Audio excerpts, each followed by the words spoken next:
Mr. Juffa, in an interview with MTV News Today, was concerned about the law and order situation in the country. He raised this concern following an incident in his province where his driver was shot by armed criminals after dropping off a nurse. Recently in Oro province, we had a shooting that was on Friday.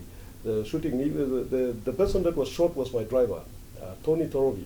He was shot in the leg by 3 criminals and he managed to overpower them.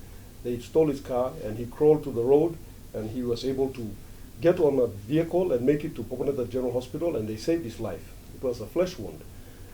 Policemen power is down throughout the provinces and they work under trying conditions to carry out their duties.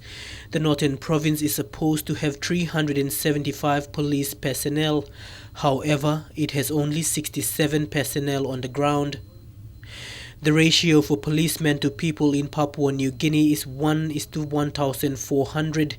This is far below the UN recommended ratio of 1:450. He says the Prime Minister as Police Minister must act now to address this problem.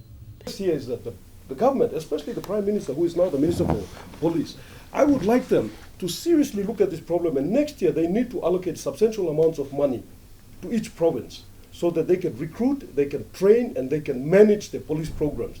The national government has transferred these functions to the provinces, but they have not given us the funding for that.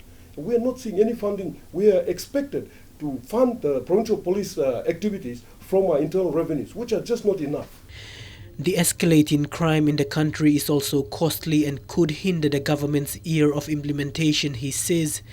Mr. Juffa, in his capacity as governor, has helped to combat crime in his province, but he wants the government to take an active role in assisting provincial governments. In the meantime, suspects involved in the shooting of his driver have been identified and arrest will soon be made. Mickey Cavera, National MTV News.